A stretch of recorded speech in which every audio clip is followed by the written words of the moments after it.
তুই কেমন আছিস? এই তো ভালো। তুই কেমন আছিস সেটা বল। এখানে কি করতেছিস? আমি তো এখানে হাজবেন্ডের জন্য ওয়েট করছিলাম।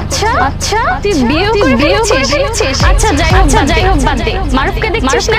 এটা আমার বয়ফ্রেন্ড। আমার বয়ফ্রেন্ড অনেক কোটিপতি। কত বড় গাড়ি আছে ছয়টা নিজেও জানে না। এত বড়। আর বস্তিদের ছোট লোকের মতো কি সব করেছিস? আচ্ছা বাই দ্য ওয়ে বাদ দে। তুই তো বললি না হাজবেন্ড কি করে? হাজবেন্ড কি করবে বলো? কোনো দারুণ এছাড়া তো কিছু না। তুমি একদম ঠিকই বলেছো। কি আর করতে পারে? খুব জোরে একটা অফিসের পিয়নগিরি থেকে তো বেশি কিছু করা যায় না ওর থেকে। তো কি হয়েছে মো? ও যদি সিকিউরিটি গার্ডের জব থাকে এখানে প্রবলেম কোথায়? প্রবলেম আমার কিসের প্রবলেম? তোকে দেখে অনেক মায়া লাগছে রে। হাজবেন্ড কিভাবে রাখে? তোর মুখ দেখে তো মনে হচ্ছে না যে তোকে তিন বেলা ভালো করে খেতে দেয়। কি হাল করে রেখেছে বল। তার মানে এই গাড়ি বয়ফ্রেন্ডের মানে তুই তো বয়ফ্রেন্ডের কাছে চলাফেরা করিস। শোনবো না তুই আমার বয়ফ্রেন্ডের সম্পর্কে না জেনে উল্টা কথা বলিস না। আমার বয়ফ্রেন্ডের সম্পর্কে তুই কি জানিস? আমার বয়ফ্রেন্ড অনেক বড়।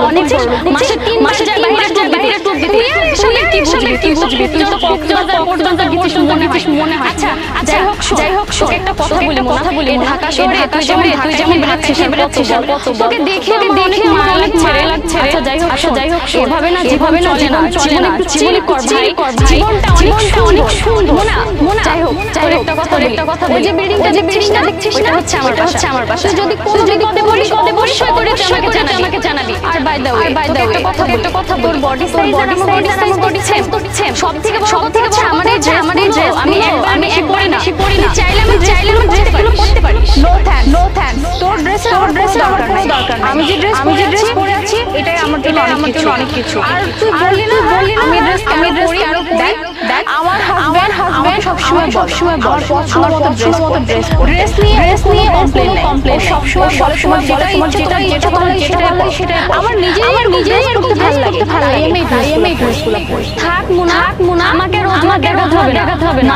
মানুষের বোঝা যায় যে মানুষ কতটা সুখে আছে। কি বলো মারু? আরে বাদ দাও না। ওর সাথে তুই ঘুরে থাকলে কেন? ওর লাইফ নিয়ে যেমন আছে থাক না। আমরা কেন ওর সাথে চলো তো।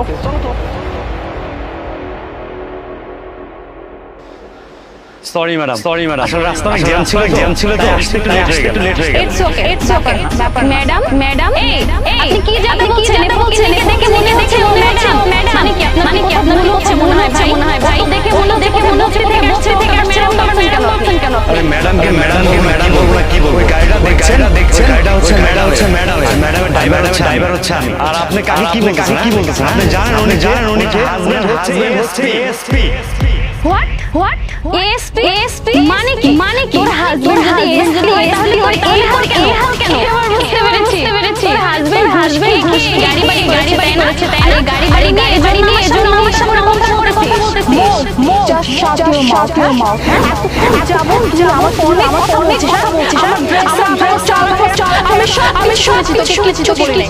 তুই এখন তো লিমিটটা ক্রস করেছিস। কারণ তুই আমার হাজবেন্ড কিনে কথা বলছিস। তুই যে বললি আমার হাজবেন্ড ঘুষ জানিস আমার হাজবেন্ড ঘুষ খায় না। আমার হাজবেন্ড দেশের জন্য কাজ করে।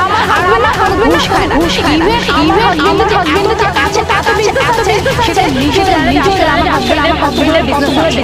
আর তুই কি বলি আমার হাজবেন্ড খেয়ে তারপরে বাড়ি কিছু করেছে। তোর কাছে কি মনে হয়? তুই যেরকম মেন্টালিটির মানুষ তাই না?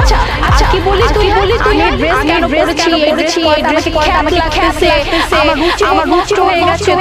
তুই এত সুন্দর ড্রেস দামি ড্রেস পরে তুই যে এত দামি ড্রেস এত সুন্দর ড্রেস লাভ কি মেন্টালিটি দিক দিয়ে তুই জিরো মেন্টালিটি দিক দিয়ে একটা মেয়ে ড্রেস আপ দিয়ে না যে সুন্দর দেখা যায় না।